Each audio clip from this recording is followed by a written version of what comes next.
हरे Krishna everyone, आप सबका स्वागत है। तो आज जो हम करने जा रहे हैं, आज हम कर रहे हैं बहुत इम्पोर्टेंट टॉपिक जिसका नाम है how to have a muscle power. What is the real power?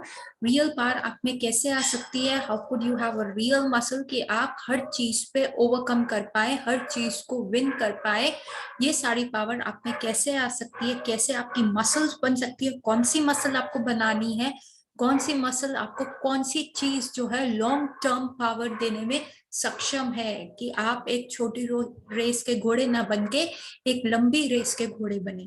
तो आज का जो हमारा टॉपिक है वो ये इंक्लूड करेगा भागवत गीता चैप्टर नंबर 2 का श्लोक नंबर 4। पर इससे पहले मंगलाचरण। ओम अज्ञानतिमिरान्धस्य ज्ञानंजनशलाकया चक्षुरुन्मिलितं येन तस्मै श्री गुरुवे नमः। नमो विष्णुपादाय कृष्णपृष्ठाय भूतले श्रीमते भक्ति वेदांत स्वामी इति नामिने नामस्ते सरस्वती देवे गौरवाणी प्रचारिणी निर्विशेष शून्यवादी पाश्चात्य देश तारिणी। जय श्री कृष्ण चैतन्य प्रभु नित्यानंद श्री अद्वैत गदाधर श्रीवासादि गौर भक्त वृंद की जय। हरे कृष्ण कृष्ण कृष्ण हरे हरे, हरे राम राम राम हरे हरे, हरे कृष्ण कृष्ण कृष्ण हरे हरे, हरे राम राम राम हरे हरे, हरे कृष्ण कृष्ण कृष्ण हरे हरे, हरे Ram Ram Ram Hare Hare. So let's begin. Arjun उवाच कथं भीष्म अहं सांख्ये द्रोणं च मधुसूदना इषिभिं प्रत्योत्स्यामि ऊर्जवः अरिसूदना। तो इसका अर्थ है, अर्जुन ने कहा, हे शत्रुहंता, हे मधुसूदन। अब यहाँ दो वर्ड्स बहुत इंपॉर्टेंट है, शत्रुहंता और मधुसूदन।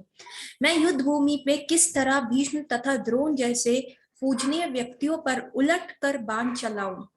तो अब जब यहाँ पे भगवान पिछले श्लोकों में कह रहे थे कि हे अर्जुन, तुम में ऐसे नपुंसकता कैसे आ गई कि तुम ऐसी बातें कर रहे हो कि अब तुम जो हो युद्ध के लिए मना कर रहे हो, ऐसी नपुंसकता जो तुम में है, इम्पोर्टेंस कैसे आ गया। तो अर्जुन को ना बड़ा हर्ट कर गई ये बात, क्योंकि उसे वो वाला टाइम याद आ गया। तो अर्जुन को जो बात चुभती है ना, तो फिर एकदम से रिएक्शन आता है। तो यहाँ पे अर्जुन का जो रिएक्शन आया है कि मैं कैसे इन लोगों पे बाण चलाऊं। और अब दो वर्ड्स जो उन्होंने लिखा है, हे शत्रुहंता, कृष्ण को जो रिप्रेजेंट करते हुए कहा है कि वो शत्रुहंता है और एक मधुसूदन है। तो आप में आप जो हो, आप शत्रुहंता हो।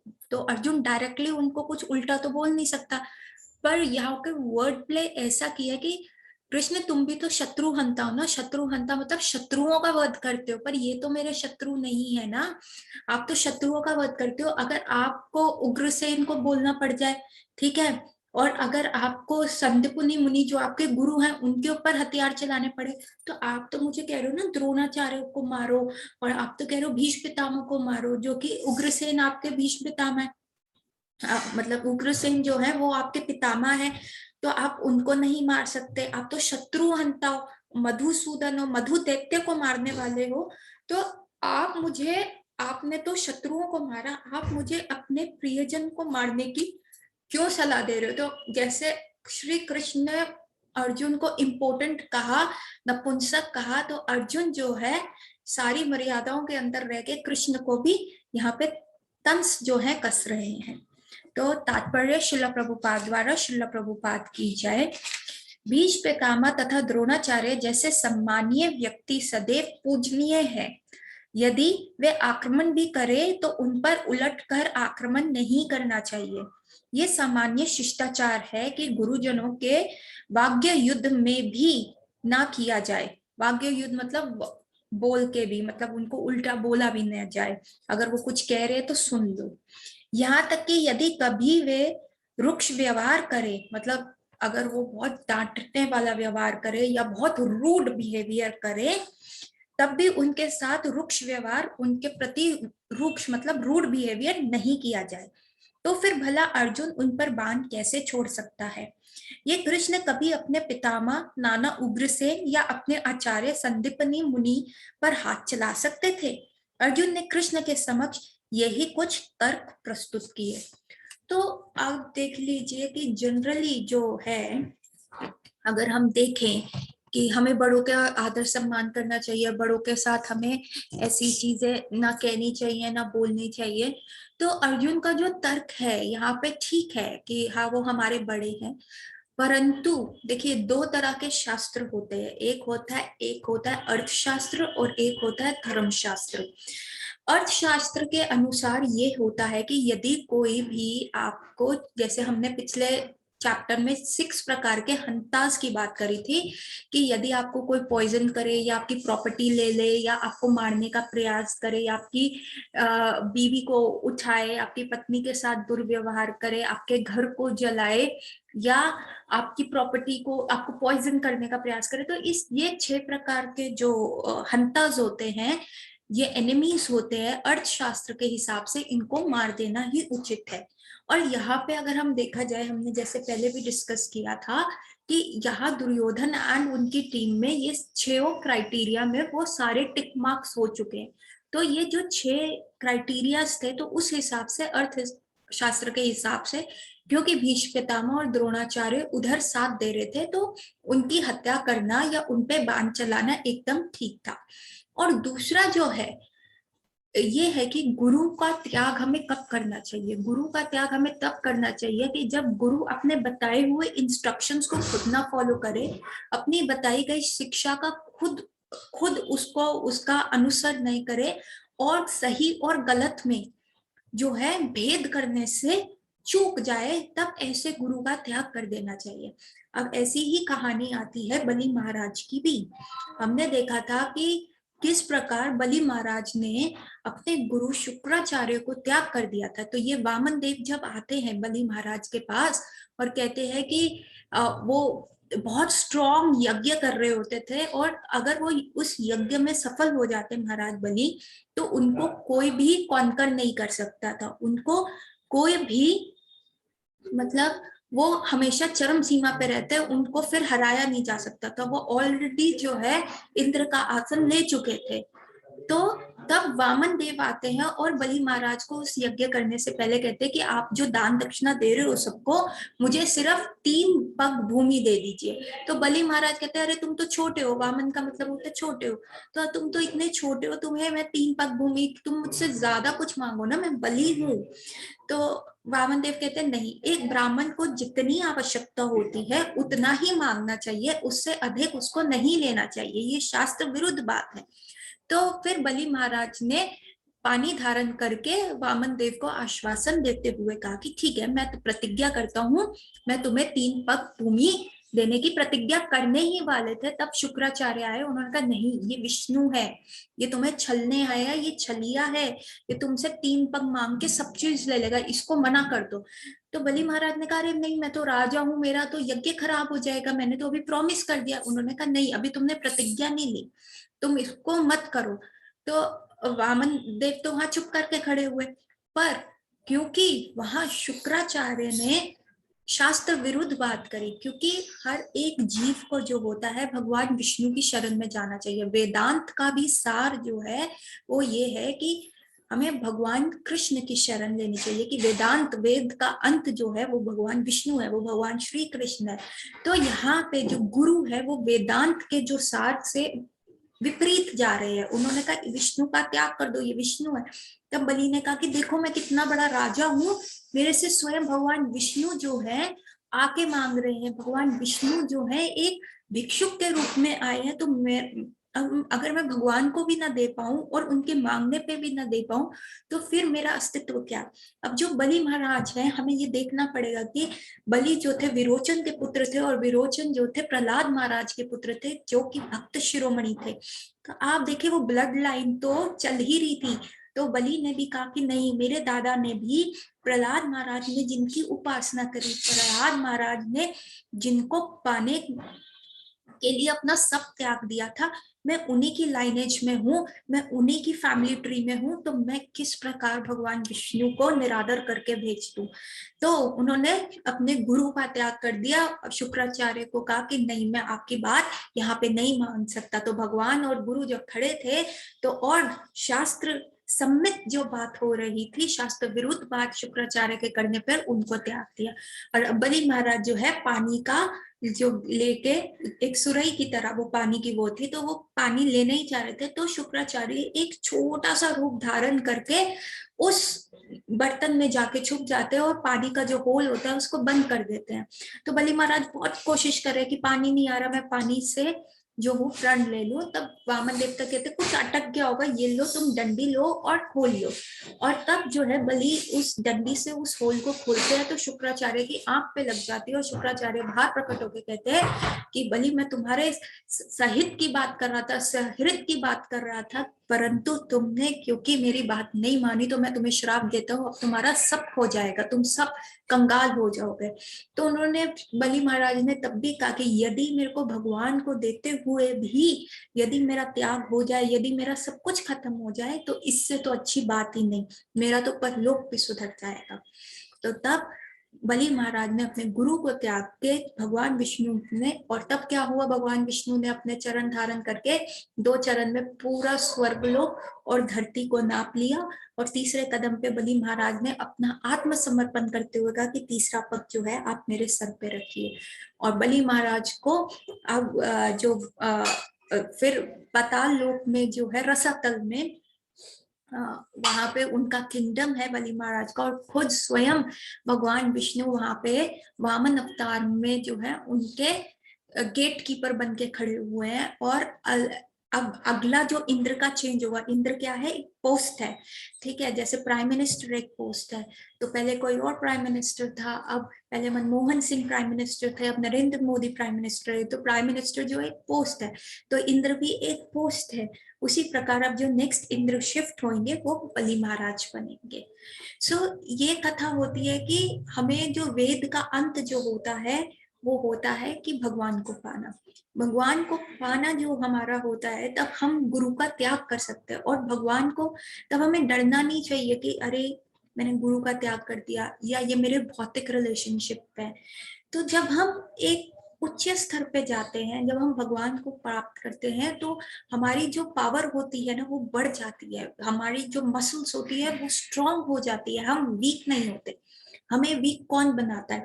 अर्जुन जो कि एक बहुत बड़े धनुधारी थे, जिनके पास गांडीव था, लेकिन उनको वीक क्यों बना रहा था कि उनको जो वो गांडीव जो उनका शोभामय था वो भी इतना भारी लग रहा था कि उन्होंने उसको भी रख दिया नीचे। जो उनका गांडीव था वो भी उनको भारी लग रहा था, और उन्होंने वो गांडीव भी रख दिया। क्यों? क्योंकि उनके जो ये सारे डिजायर्स थे, जो ये सारी चीजें थी कि हाय, जो ये भौतिक रिश्ते थे जिनकी वो बंधे हुए थे, तो वो उनको ऐसा लग रहा था, वो उनको धीरे धीरे और वीक बनाते जा रहे थे। लेकिन जैसे ही अब बलि महाराज भी तो वहां पे सोच सकते थे ना, हाय मेरी पत्नी का क्या होगा, हाय मेरे आगे बच्चों का क्या होगा, और अगर मेरा गुरु कह रहा है कि ये जो है ये तो विष्णु है, ये मुझे लूटने आया, मेरा गुरु मेरे को पहले ही आगाह कर रहा है, तो मैं अपने वाक्य पे पीछे चला जाऊं, नहीं। अब बलि महाराज में इतना बल कैसे आया कि उन्होंने ये चीजें करी? क्योंकि उनकी एक थी व्यवास्मिका बुद्धि, कहते हैं इसको, बिजनेस माइंड, मतलब जिसको कहते हैं ना सटीक बिजनेस करना। तो उनका पूरा ध्यान जो था भगवान के प्रति था। तो और वो उनकी ब्लड लाइन में चल रहा था, प्रहलाद महाराज से वो चीज आ रही थी कि नहीं, हमें भगवान को सरेंडर करना है, भगवान विष्णु के पास जाना है, हर चीज। तो वो एकदम उनको अपना गोल जो था ना बिल्कुल क्लियर था, और वो बिल्कुल उनके सामने था और बिल्कुल परफेक्ट था।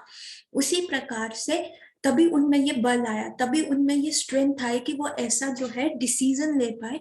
ऐसा डिसीजन लेके उन्होंने अपने गुरु का त्याग करके भगवान को सब कुछ देने में समर्थ रहे। नहीं तो भगवान को कौन क्या दे सकता है। लेकिन बलि महाराज ने जो आत्मसमर्पण का सबसे बड़ा एग्जाम्पल दिखाया, वो इस चीज से दिखाया कि इतना ताकत कैसे आया।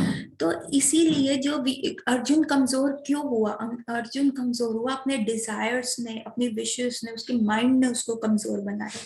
और हम ताकतवर कैसे बनते हैं? जब हम वन पॉइंटेड फोकस होते हैं, जब हमें गोल ऑफ लाइफ पता होता है। अब ये सिर्फ एक कहानी या काल्पनिक चीज नहीं है, या आप इसको माइथोलॉजी नहीं कह सकते। ये वैसे भी हमारे शास्त्र जो है वो माइथोलॉजी नहीं है, ये सारी चीजें घटित हुई हैं। और ये सारी चीजें जो है हमें एवरी डे एवरी मोमेंट पे सीख देने के लिए कि जब हम भी ऐसे फंसे तो हमें आगे कैसे बढ़ना है, हम आगे कैसे बढ़ सकते हैं। अब जैसे फॉर एग्जांपल मुझे ना अभी अपना एक बहुत अच्छा केस याद आ रहा है, मैं आपको बताती हूँ। मेरे को जस्ट स्ट्राइक किया कि हम इस चीज को, कमजोर और स्ट्रेंथ को हम कैसे समझें। तो ये मेरे पेशेंट है, उसके फादर की बात बता रहे हैं। उनके फादर को मैंने कभी नहीं देखा, लेकिन जितना वो मेरा जो पेशेंट था वो अपने फादर का केस डिस्कस करता रहता था ऑफ एंड ऑन।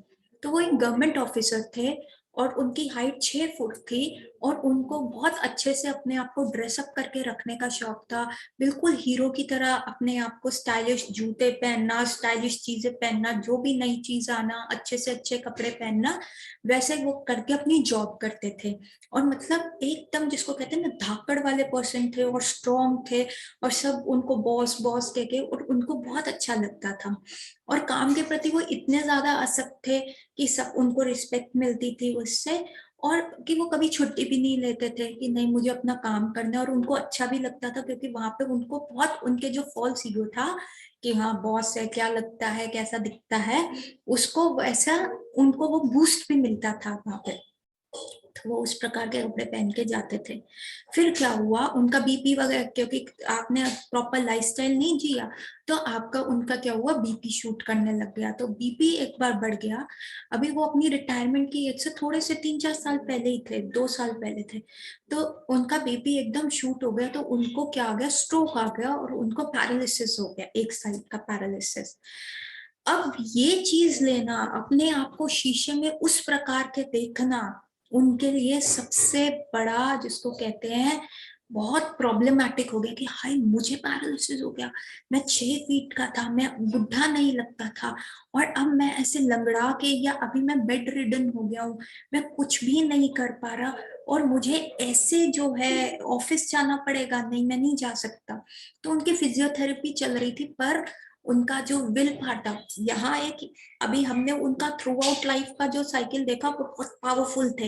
हाँ उनका जॉब अच्छा था, उनको सब बॉस मांगते थे, उनके एक साइन पे सारी चीजें, फाइलें इधर की उधर होती थी, एवरीथिंग ऐसा होता था। लेकिन अभी एक एंटी क्लाइमेक्स आया और उनका पैरालिसिस हो गया। और वो फिजियोथेरेपी से इम्प्रूव भी कर रहे थे, पर उनका जो विल पावर है वो धीरे धीरे कमजोर हो गया। क्यों? क्योंकि वो उसमें बंधे हुए थे, हाय मैं देखने में अब खराब हो गया, अब मुझे किसी का सहारा लेके जाना पड़ेगा, ऑफिस में लोग मुझे इस नजरों से देखेंगे। तो उनके माइंड ने ये सारी उनके साथ गेम्स खेली। और जब उनका विल इतना वीक हो गया, हालांकि वो बहुत हद तक इम्प्रूव कर लिए थे, पर डंडी के सहारे उनको चलना पड़ रहा था। फिर क्या आया, कोरोना का इस साल का सबसे भयानक जो लहर आई, सेकेंड वेव आई, जिसमें सब तबाही मचा दी थी। तो उसमें उनको कोरोना हो गया। उनको एक दिन बैंक जाना पड़ा और वहीं से कहीं पे उन्होंने वो कोरोना कैप्चर कर लिया। और तब तो जो उनका विल पावर इतना कमजोर था, और उस समय हॉस्पिटल्स भी नहीं मिल रहे थे। उस समय उनको पता नहीं, बहुत मुश्किल से कहीं हॉस्पिटल में सोनीपत जाकर हॉस्पिटल में भर्ती कराया गया। और वहां पे जब उनका ट्रीटमेंट शुरू हुआ, तब भी वो कह रहे थे हाय मेरा बिल बहुत है, मैं नहीं जीऊंगा, मैं ऐसे हूँगा। और वही हुआ, क्योंकि विल पावर इतनी कमजोर हो गई थी, वो पावर, वो मसल, वो इतना कमजोर हो गया था कि finally he come to corona. मतलब जो बंदा थ्रू आउट लाइफ एक पावर में रहा, तो क्या ये रियल पावर है? यदि हम भी अपनी परिस्थिति ऐसे देखें, हमारे कितने सारे डिजायर्स हैं, हमारी कितने सारी ख्वाहिशें हैं कि जिनके हम अधीन होके चलते हैं, हम अपनी ख्वाहिशों को। और हमें लगता है अगर बड़ी गाड़ी हो जाए तो मैं बहुत पावरफुल लगूं, अगर मेरा डोला इतने इंच से इतना हो जाए तो मैं बहुत पावरफुल लगूं। लेकिन वो पावर कहाँ है? हम तो अधीन रहे। लेकिन जो आप संत देखते हो, जो आप गुरुवर को देखते हो, वो चाहे कैसे भी दिखते क्यों ना हो, उनकी जो पावर होती है वो इतनी स्ट्रांग होती है, इतनी स्ट्रांग होती है कि आप, वो ऐसे मिराकल्स कर जाते हैं, ऐसी अद्भुत चीजें वो कर जाते हैं, ऐसे अद्भुत चीजें उनके साथ हो जाती है कि आपको लगता है यार क्या पावर है। अब मैं ना कुछ संतों के एग्जांपल लेती हूँ। एक ही ऐसे ही संत है राधानाथ स्वामी महाराज। तो ये श्रील प्रभुपाद के जो है शिष्य हैं, और इनकी अब पावर देखते हैं, इनकी पावर की कहानी सुनते हैं, ये योगियों के पावर की कहानी हम सुनते हैं। तो जब ये शुरू शुरू में यहाँ पे अमेरिका में प्रीच करते थे कृष्णा कॉन्शियसनेस के बारे में, तो वहां पे ना वो एक यूनिवर्सिटी में ना बच्चों को, अमेरिकन जो स्टूडेंट्स थे उनको ना वेजिटेरियन फूड जो है बनाना सिखाते थे। तो अब ये राधानाथ स्वामी महाराज की स्टोरी ऐसे चलती है, ये उस समय जब हिपीस कल्चर चल रहा था, उस समय कई लोगों को, कई बच्चों को अंदर से उत्सुकता हुई कि हमारे जीवन का क्या लक्ष्य है, या सिर्फ पैसा कमाना है या क्या है। तो सब जो है ईस्टर्न फिलोसफी की तरफ मुड़े, मतलब भारत की तरफ मुड़े, बुद्धिस्ट कल्चर की तरफ मुड़े, कि वहां से हमें जो है सत्य पता चले। तो राधानाथ स्वामी ने हिच हाइकिंग करी। हिच हाइकिंग का मतलब पहले चलता था कि पहले इतनी सुविधा नहीं होती थी ट्रैवलिंग की, तो एक कंट्री से दूसरी कंट्री में कभी गाड़ी से चले गए, कभी एरोप्लेन से चले गए, कभी किसी से लिफ्ट ले ली, कभी बॉर्डर ऐसे पार करके क्रॉस कर दिया, तो इसको हिच हाइकिंग कहते हैं। तो उन्होंने अमेरिका से हिच हाइक करते हुए वो इंडिया आए। वो भी बहुत ही एक एडवेंचरस स्टोरी है उनकी। जर्नी होम के नाम से उन्होंने एक बुक लिखी थी, ऑटोबायोग्राफी है, और बहुत ही एडवेंचरस है। आई रिकमेंड एवरीवन, अगर उनकी स्टोरी, अगर आपको रियल पार समझनी है ना, तो वो बुक आप जरूर पढ़िए। सो हिच हाइकिंग करते हुए, और जैसे कि उस समय कंसेप्ट था कि हिमालय में योगी पाए जाते हैं, तो जो राधानाथ स्वामी महाराज हिमालय चले गए और वहां पे उन्होंने योगियों के साथ बैठे और योगियों के साथ उन्होंने आ, आ, योगा किया, ब्रेथ कंट्रोल किया, प्राणायाम किया, गंगा जी के तट पे पूरा दिन मेडिटेशन में बैठे रहे, एक एक गाजर खा के अपना पूरा दिन पूरा निर्वाह किया, और उनको वो चीज अच्छी लगी। एंड समहाउ वो फिर वृंदावन पहुंचे, समहाउ ही मेट हिज गुरु महाराज इन मुंबई, और कैसे, that is a complete story जो उनकी किताब में है। अब राधानाथ स्वामी महाराज की जो उस समय जब उन्होंने यूनिवर्सिटी में ये चीज कर रहे थे, तब क्या हुआ, उनके पास जैसे बड़े अमेरिकन बड़े शिष्य आए, उन्होंने कहा अरे कैसे कैसे हम सीख सकते हैं इनसे, कैसे वेजिटेरियन फूड पे पावरफुल रहा जाता है। तो उसी समय ना क्या हुआ, एक जो है वेट लिफ्टर और बहुत बॉडी जिम करने वाला लड़का आया, और उन्होंने राधानाथ स्वामी पहले बहुत सुना कि हाँ वेजिटेरियन फूड आपको बहुत स्ट्रेंथ दे सकता है। तो उसे लगा ठीक है, एक बार जाके देखता हूँ कि कैसे बिना मीट के भी आपके अंदर स्ट्रेंथ आ सकती है, वेट लिफ्टर और ये सारी जिम की पावर्स कर सकते हो। तो राधानाथ स्वामी महाराज के पास गया, और जैसे ही उसने राधानाथ स्वामी महाराज को देखा, और राधानाथ स्वामी महाराज कैसे दिखते हैं, वो एक लंबे हैं और बहुत पतले हैं। तो उन्होंने देखा कि अरे इसमें क्या स्ट्रेंथ होगा, ये कैसे बता रहे, इसे तो पता ही नहीं कि हम जिम वाले हैं, हम फाइटर हैं, हमारे को तो ये सारी चीजें खानी पड़ेगी। तो वो ना बड़ा डिसअपॉइंट हो गया महाराज को देख के, और उनसे उसने जाके ये बात खुल्लम खुल्ला बोल दी कि ऐसा है, आप जो वेजिटेरियन फूड प्रीच कर रहे हो ना, हो नहीं पाएगा, मेरे साथ नहीं चल पाएगा। तो राधानाथ स्वामी महाराज ने कहा अच्छा ठीक है, तुम्हें क्या लगता है। उन्होंने कहा कि देखो आप में तो स्ट्रेंथ नहीं है, और आपको पता है मैं जो फिजिकल वर्कआउट करना चाहता हूँ, मैं फाइटर बनना चाहता हूँ, ये है वो है। तो महाराज ने कहा ठीक है, अगर हम फिजिकल कॉम्पैक्ट कर लेते हैं, फिजिकल कंपटीशन कर लेते हैं, और अगर ये कंपटीशन में तुम जीत गए, ठीक है, मैं जीत गया, देखते हैं कि किसमें कितना स्ट्रेंथ है। तो उसने कहा हाँ ठीक है, आई एम ऑलवेज रेडी, आप कभी भी मुझे बुला लेना, हम फिजिकली अपना स्ट्रेंथ कंपेयर कर लेंगे। तो राधानाथ महाराज ने कहा कि अच्छा अगर मैं जीत गया तो तुम मुझे क्या दोगे। तो उसने कहा कुछ भी ले लो, आपको चाहिए। तो महाराज ने कहा कि ठीक है, अगर मैं जीत गया तो तुम क्या करोगे, तुम अपना ये सारी चीजें छोड़ के मेरे साथ मंदिर में आओगे और ब्रह्मचारी बनोगे, और ये जो अपना हेड तुम है शेव करोगे, और ये दाढ़ी और मूछ जो तुम शेव करोगे, और तुम आओगे ब्रह्मचारी बन के मंदिर में रहोगे। तो उसने कहा हाँ ठीक है, मैं कर दूंगा, कोई बात नहीं। उसको अपने स्ट्रेंथ पे इतना गर्व था कि हाँ मैं कर दूंगा, ये वेजिटेरियन फूड से क्या है, मैं तो नॉन वेज खाता हूँ, मेरे में तो बहुत स्ट्रेंथ है। तो उन्होंने कहा ठीक है, और उस लड़के ने कहा अगर मैं जीत गया तो राधानाथ महाराज ने कहा ठीक है, अगर तुम जीत गए ना, तो मैं तुम्हें कभी भी vegetarian food, non vegetarian food के लिए रोकूंगा नहीं, और मैं कभी भी तुम्हें ये कृष्णा कॉन्शियसनेस की प्रीचिंग कभी भी नहीं करूंगा। नहीं ठीक है, कोई बात नहीं। तो अब इस बात को बहुत समय बीत जाता है, 6 महीने बीत जाते हैं, उस समय सर्दियां होती है, और गर्मियां जब आती हैं तो महाराज क्या करते हैं, एक अपने शिष्य को बोलते हैं कि जाके उसको बुला के लो, उस लड़के को। तो ब्रह्मचारी जाते हैं और उनको कहते हैं आपको महाराज बुला रहे हैं। अब ये गर्मियों की बात है, मई जून की बात है, कड़ी धूप पड़ रही है, और कहीं एक छत के ऊपर महाराज उस को बुलाते, कहते हमारा कंपटीशन का बात हुआ था, फिजिकल स्ट्रेंथ टेस्टिंग का बात हुआ था, तो आज जो है वो समय है हम वो टेस्ट कर लेते हैं। मैंने कहा ठीक है। महाराज ने पूछा तुम रेडी हो? कहते आई एम ऑलवेज रेडी, मेरे में तो बहुत दम है, आप रेडी हो तो ठीक है। अब छत के ऊपर दरवाजा बंद कर दिया जाता है और कहा जाता है कि जो ये दरवाजा खोल के नीचे जाके पानी पिएगा वो हार जाएगा। तो महाराज ने ये हुआ था, शर्त थी। तो उन्होंने कहा अच्छा। महाराज ने कहा तुम बताओ तुम्हें कौन सी फिजिकल एक्टिविटीज में स्ट्रेंथ चेक करनी है। तो पहले वो लड़का कहता है ठीक है, हम ना, आप इतने कमजोर हो तो मैं आपको ज्यादा वो नहीं करना चाहते, हम ना जंपिंग जैक करेंगे। जंपिंग जैक क्या होता है? आपको टापना होता है और हाथ ऊपर कर करके ऐसे करके आपको कूदना होता है, जंप करना होता है, और ऐसे करके हाथ ऊपर करके ये एक्सरसाइज होती है। तो यहाँ पे चल रहा है, सारी चीजें चल रही है, वहां महाराज भी जंप कर रहे हैं और वो लड़का भी जंप कर रहा है। अब 100 हो गए, 200 हो गए, 400 हो गए, 500 हो गए, 800, इतने सारे, और महाराज थकने का नाम नहीं ले रहे, वो स्माइल कर रहे हैं और धूप में पसीना आ रहा है। और वो बंदा 500 600 कर लिया, उसे लगा अभी रुक जाएंगे महाराज, अभी रुक जाएंगे, लेकिन महाराज तो रुक ही नहीं रहे और वो करा जा रहा है। और वो 700 के बाद आके उसकी हालत खराब हो गई। वो कहता ठीक है ये आपने अच्छे से किया हुआ है, मैं थोड़ी एक्टिविटी ना चेंज कर देता हूँ। तो अब आता है पुशअप्स की बात होती है कि ठीक है अब हम पुशअप करते हैं। महाराज कहते ठीक है लेट्स डू पुशअप।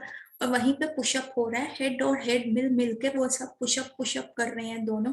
100 हो गया, 200 हो गया। और यहाँ वो लड़का जो है, जो जिम जाता है, जो फाइटर है, जो नॉन वेज खा रहा है, वो थक रहा है। और वहां महाराज जो कर रहे हैं, क्योंकि उन्होंने योग अभ्यास किया हुआ है, वो हिमालय पे रहे हैं, एक गाजर खा के उन्होंने पूरे दिन का निर्वाह किया हुआ है, और ऐसी योगिक पावर उनके अंदर है, और एक बिल्कुल वेजिटेरियन फूड खा के उनमें ये स्ट्रेंथ आया हुआ है, चाहे देखने में फिजिक उनका कैसा भी है, और हेड टू हेड जा रहे हैं। और यहाँ पे वो बंदा जो है वो थक गया है, और वो कह रहा है नहीं नहीं महाराज ऐसा करते हैं, हम दूसरी एक्टिविटी करते हैं। तो ऐसे दूसरी एक्टिविटी से तीसरी, चौथी, पांचवी, छठी, और जितनी बार भी वो फाइट चल रहा है, जितनी बार भी वो कॉम्बैट चल रहा है उन एक्टिविटीज का, हर चीज में महाराज जीतते जा रहे हैं। धूप एकदम प्रचंड हो चुकी है और वो लड़के के सारे पसीने जा रहे हैं। अब उसको बहुत प्यास लगी और वो जाके दरवाजा खोलने लगा। तो महाराज ने कहा देखो अगर तुमने दरवाजा खोला और जाके नीचे जाके पानी पिया तो इसका मतलब तुम हार गए। और उसको इतनी प्यास लग रही थी कि वो अभी एग्जॉस्ट होकर गिर जाएगा, तो वो नीचे गया, उसने वहां पानी पिया, ऊपर आकर महाराज को कहा कि ठीक है इसका मतलब मैं हार गया। और तब महाराज ने उसको कहा अब तुम्हें याद है कि तुमने क्या करना है, अब तुम्हें ब्रह्मचारी बनना है। तो एक्चुअल स्ट्रेंथ कहाँ पे आया, जो कितनी चीजों पे बंधा हुआ है, जो अपनी स्ट्रेंथ के लिए कितनी सारी चीजों में बंधा हुआ है कि अगर मैं नॉन वेज नहीं खाऊंगा तो मेरे में स्ट्रेंथ नहीं आएगा, जिम नहीं जाऊंगा तो स्ट्रेंथ नहीं आएगा, फाइटर बनना है, क्या करना है, ये सारी चीजों में उसका कोई मतलब, एयर कंडीशन में वो जो है जिम में जाके प्रैक्टिस करते, पर यहाँ प्रचंड धूप है। और यहाँ महाराज को परफेक्ट गोल पता है कि कृष्णा कॉन्शियसनेस जो है आपको इन सारी भौतिक आसक्तियों से बचाती है और पावर देती है आपको ऊपर जाने के लिए। तो फिर कहाँ स्ट्रेंथ आती है? अब एक और कहानी आती है। आ, एक और शिला प्रभुपाद की शिष्या है हलादनी माता जी। अब हलादनी माता जी की बहुत स्ट्रॉन्ग, बहुत अच्छी कहानी है जो मैं आपको बताऊंगी। ऐसा हुआ था, हलादनी माता जी न्यू वृंदावन जो कि अमेरिका में है, वहां पे वो सर्व करती थी। और शिला प्रभुपाद की उस समय 70s की शिष्या है, जब ये सारे हिप्पीज बच्चे जो थे शिला प्रभुपाद की शरण लेके हैप्पी हो गए थे और एक बहुत अच्छे जेंटल वुमेन और जेंटलमैन बन गए थे और बहुत अच्छे भक्त बन गए थे। उन्होंने नॉन वेज फूड सब छोड़ दिया था और कृष्णा कॉन्शियसनेस के पथ को, कृष्ण भावामृत पथ पे वो अग्रसर हो रहे थे। तो अब हलादनी माता जी जो थी न्यू वृंदावन में रहती थी, लेकिन प्रचार कार्य के लिए अराउंड 1989 में उनको साउथ अफ्रीका जाना पड़ा था। साउथ अफ्रीका के एक शहर में क्या हुआ था, वहां पे बहुत दंगे चल रहे थे, दो माफिया का ग्रुप चल रहा था और दो माफिया के ग्रुप आपस में लड़ते थे और बहुत लोगों को मार देते थे और बहुत नुकसान हो जाता था।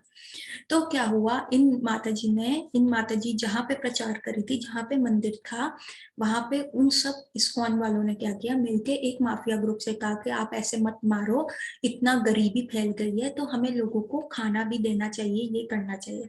तो और उसका थोड़ा सा माफिया ग्रुप का हृदय परिवर्तन हुआ, उसको भागवत गीता दी, उसको सम्मान दिया, थोड़ा सा समझाया, और उसके तरफ फूड ऑफ लाइफ प्रोग्राम वो माफिया ग्रुप करने लगा। तो परंतु फिर भी वो ऐसे लोगों को, अपने लोगों को भी मार देता था, उसका गुस्सा बिल्कुल कंट्रोल में नहीं था। तब वहां पे लोगों ने उनको समझाया, दोबारा से कहा कि ऐसे मत करो, तो उसको लगा नहीं ये कुछ ज्यादा ही मेरे को बोल रहे हैं। तो उसने डिसाइड किया मैं इन सारे डिवोटीज को भी मार दूंगा। और ऐसी ही ये न्यूज जो उस समय पहुंची नाइजीरिया के पास, पता नहीं नाइजीरिया की बात है या किसी भी साउथ अफ्रीकन कंट्री में, ये सारी चीजें उस समय चल रहा था। तो माता जी भी वहीं पे थी, वो इस डिवोटीज का उत्साह करती थी, डीटी वर्शिप में, अर्च विग्रह की पूजा में करती थी, और उनके होने से वहां पे लोगों को बहुत पावर मिलती थी। लेकिन जो माहौल था वहां का खराब होता जा रहा था, किसी को भी देखते ही गोली मार दिया जाता था। तब वहां पे यूएस गवर्नमेंट और यूरोपियन गवर्नमेंट ने कहा था कि सारे यूएस और यूरोपियन सिटीजन जो है साउथ अफ्रीका की कंट्री से खाली हो जाए, उनको इवैक्यूएट किया जा रहा था। लेकिन माता जी वहां से नहीं गई, उन्होंने कहा नहीं, मैंने अपने इन सारे गुरु भाइयों और गुरु बहनों के साथ रहना है, ताकि हम भगवान के कार्य को प्रचार कर सके। अब जब ये माफिया का दिमाग खनक गया था और उसको इतना गुस्सा आ रहा था कि मैं इन सबको भी मारूंगा, तो उन्होंने, ये खबर सारे इस्कॉन वालों को पता चल गई थी, लेकिन जब तक ये खबर उन तक पहुंची थी तब तक निकलने में, उनको भागने में बड़ी प्रॉब्लम हो रही थी, भाग नहीं पाए। उनमें से सिर्फ 2 डिवोटीज थे जो भाग गए और वो पेड़ के ऊपर चढ़ गए थे। बाकी सारे डिवोटीज को जो थे भक्तों को लेके माफिया वाले अपनी गाड़ी में भर के ले गए नदी के पास कि हम इनको गोली से मारेंगे। वहां पे भी माफिया वालों ने बोला कि मैं जो है सिर्फ पुरुषों को मारा जाएगा, लेडीज को छोड़ दिया जाएगा। तब हलादनी माता जी, जैसे पहला गन फाइट हो रहा था और हलादनी माता जी को पता था वो बच जाएंगी, लेकिन फिर भी वो सबके सामने आई। उन्होंने उस माफिया वाले को कहा इससे अच्छा तुम मुझे मार दो, तुम कृष्ण भक्त को क्यों मार दो। और उन्होंने प्रोटेस्ट किया, उनकी गोली को हटाने की कोशिश करी, परंतु वो गोली वो हटाने के चक्कर में उनको बहुत सारी गोलियां लग गई और उनको मार दिया गया। और ये सब जो 2 भक्त हैं वो पेड़ के ऊपर से देख रहे थे, और बाकी कम से कम 14 भक्तों को उस समय मारा गया था, उसमें से हलादनी माता जी भी एक थी। तो ये सामर्थ्य, ये फाइटिंग स्पिरिट कैसे आया एक स्त्री में जो बहुत पतली थी, क्योंकि उनका गोल था कि कृष्ण भक्तों को मत मारो, तुम मुझे मार दो, चाहे उनको प्रोटेक्शन के लिए वो आई। और कैसे ये सारी चीज जो है, दो उन डिवोटीज ने देखी जो वृक्ष की शरण में थे, जो छुपे हुए थे, उन्होंने सब देख के ये बयान किया। तो क्या हम में ये पावर है? कोई कुछ हो भी रहा होता है सड़क पे तो हम लोग अपने आप को बचाते हुए निकल जाते हैं, हम किसी को प्रोटेक्ट नहीं करते। और कहने को तो जी हम नॉन वेज भी खा रहे हैं, हम तो जिम भी जाते हैं, हम तो मसल भी बना रहे हैं, तो ये पावर कहाँ से आती है? ये पावर कैसे इन लोगों में आई? सिर्फ माला जपने से आ गई, क्योंकि इनका गोल क्लियर है और इनको पता है कि कृष्ण भक्ति में कैसे अग्रसर होना है। इनको भौतिक चीजों ने बंधा नहीं हुआ, कि ये किसी के भी अधीन नहीं है, किसी भी चीज के अंडर नहीं है, उनके अंडर कंट्रोल नहीं करते, ये आगे ही बढ़ते रहते हैं। सिमिलरली हमारे जो गुरु महाराज है, श्रीमान जयप्रताप स्वामी गुरु महाराज, उनका भी देखिए, वो भी इतने बहादुर रहे कि आज से 2010 में आज अगर आपको कोई बोले कि इच्छा मृत्यु, मैं डॉक्टर हूँ, अगर मेरे पास पेशेंट आके आए कि जी मुझे इच्छा मृत्यु का वरदान है, तो आप मानोगे क्या? वो कहोगे ऐसे ही बोल रहा है भैया, ऐसी क्या बात है, इच्छा मृत्यु क्या चीज होती है। लेकिन 2010 में गुरु महाराज को क्या हुआ था, स्ट्रोक आया था, एक साइड का लकवा मार गया था, और उनको बचने के, स्ट्रोक क्या होता है कि सर की नस फट गई थी और उसमें खून चला गया था, और उनके बचने के चांसेस सिर्फ 1% थे, क्योंकि गुरु महाराज को हम जैसे बद्ध जीवों का भी उद्धार करना था, तो इसलिए उन्होंने भगवान से फाइट करके वो जीवन लिया और वो जीवित रहे। एंड इट वॉज मिराकल की वो बच कैसे गए, क्योंकि सारे डॉक्टर्स ने मना कर दिया था कि नहीं हो पाएगा। उसके बाद कुछ साल के बाद उनकी दोनों किडनीज फेल हो गई, उनका लिवर ट्रांसप्लांट करना पड़ा, लिवर खराब हो गया, तो ही वेंट अंडर, इतना सारा टाइम उनको डायलिसिस पे जाना पड़ा, he went for a kidney transplant और लिवर ट्रांसप्लांट हुआ, और उसके बाद भी ही सर्वाइविंग, टच वुड, कि महाराज ने कहा नहीं, अभी मेरे गुरु महाराज श्रील प्रभुपाद का दी हुई आज्ञा मैंने पूर्ण नहीं करी, अभी तक मैं रहूंगा। तो इसको कहते हैं इच्छा मृत्यु। अभी उन्हें कोरोना भी हो गया, वो इतना इस देह में, जिस देह में वो रह रहे हैं, क्यों ऐसे रह रहे हैं, क्यों उनको इतनी सफरिंग सारी, क्योंकि हम जीवों का उद्धार करने के लिए उन्होंने इतने सारे शिष्य बनाए हैं। और यदि हम शिष्य त्रुटि करते हैं तो उसका जो दुख होता है वो हमारे गुरु महाराज सहते हैं। तो उस दुख को सहने के लिए फिर भी वो देह धारण किए हुए हैं, जो देह इतना ज्यादा उनको पीड़ा दे रहा है, फिर भी वो देह धारण किया हुआ है। और हमारे गुरु भाई ये बताते हैं कि उनको इच्छा मृत्यु का वरदान है, कि किस प्रकार वो अपनी जो एयर है, जो अपनी प्राण वायु है, उसको कंट्रोल करके बैठे हैं। नहीं, अभी जब तक मेरे गुरु की आज्ञा पूर्ण नहीं होगी, जब तक मैं और बद्ध जीवों को शिक्षा ना दे दूं, दीक्षा ना दे दूं, तब तक मुझे अपने शरीर में रहना है। इतना कष्ट सहते हुए भी रह रहे हैं। तो ये होती है द रियल पावर। तो भगवान श्री कृष्ण जो है अर्जुन को द रियल पावर को बता रहे हैं। यही विल पावर होती है जो आपके कोई भी डिसीज को क्योर कर सकती है। यही रियल मसल पावर होती है जो आपकी लाइफ में आई किसी भी परिस्थिति में आपको विनर बना सकती है। ना कि सिर्फ डोला रखना या किसी भी चीज, आप इन सारी चीजों के अधीन हो जाते हो। नॉन वेज के फूड के अंदर अधीन हो जाओगे, आपके अंदर आक्रोश क्रोध आ जाता है। जैसा खाओ अन्न वैसा हो जाता है मन। तो यदि आप नॉन वेज खाओगे, आप अपने दांत देख लीजिए, क्या हमारे दांत कार्निवोरस एनिमल की तरह है, शेर की तरह है, या हमारे दांत गाय की तरह है? तो आप स्वयं देखिए कि हर्बीवोरस एनिमल की तरह है या कार्निवोरस की तरह है। तो यदि आप वैसी चीज खाओगे और अपने पेट को एक शमशान घाट बनाओगे, तो आपकी प्रवृत्ति भी वैसी हो जाएगी। आप अधीन हो जाओगे, आप डर के रहोगे। आपका शारीरिक स्तर चाहे कितना भी आप बॉडी बिल्डिंग कर लो, लेकिन अंदर जो डर रहेगा, अंदर जो कमजोरी रहेगी, अंदर वो भय रहेगा, उस पर कभी विजय नहीं पाओगे। कहते हैं ना, मन के हारे हार है, मन के जीते जीत। तो रियल मन के जीते जीत तब होती है जब आपको अपना गोल पता हो, जब आपकी स्पिरिचुअलिटी आपको इतनी स्ट्रेंथ दे कि आपको ये सारी चीजें मैटर ही नहीं कर पाए। कितना ज्यादा हम देखते हैं कि कितनी प्रॉब्लमेटिक डिसीजेस भी जो है लोग अपनी विल पावर से कंट्रोल कर लेते हैं, अपने विल पावर से उससे विजय पा लेते हैं। परंतु ये सारी चीजें जो सिर्फ एक भौतिक स्ट्रेंथ है, दिखावे की स्ट्रेंथ है, ये हमें कमजोर बनाती है, ये हमें आधीन बनाती है, और हम विजय के पथ से दूर हो जाते हैं। तो आज की क्लास मेरी इतनी ही कि रियल पावर क्या है, रियल पावर की डेफिनेशन क्या है, रियल पावर हम कैसे पा सकते हैं। तो इसे पाने का साहस कीजिए, इसे पाने का प्रयास कीजिए। अब रियल पावर और फेक पावर में डिफरेंशिएट कीजिए। और जैसे मैं हमेशा कहती हूँ, एक लंबी रेस के घोड़े बनिए। यदि आपका कोई भी प्रश्न है तो कृपया चैट बॉक्स में लिखिए, आपके प्रश्नों के उत्तर देने का हम प्रयास करेंगे। With this, I will end my class और अगले बुधवार देखते हैं कि भागवत गीता हमें और क्या अच्छा विजडम दे रही है। With this, 3 बार हरे कृष्ण महामंत्र बोल के हम ये क्लास एंड करेंगे। हरे कृष्ण कृष्ण कृष्ण हरे हरे, हरे राम राम राम हरे हरे, हरे कृष्ण कृष्ण कृष्ण हरे हरे, हरे राम राम राम हरे हरे, हरे कृष्ण कृष्ण कृष्ण हरे हरे, हरे राम राम राम हरे हरे। हरे कृष्ण एवरीवन, हरि बोल।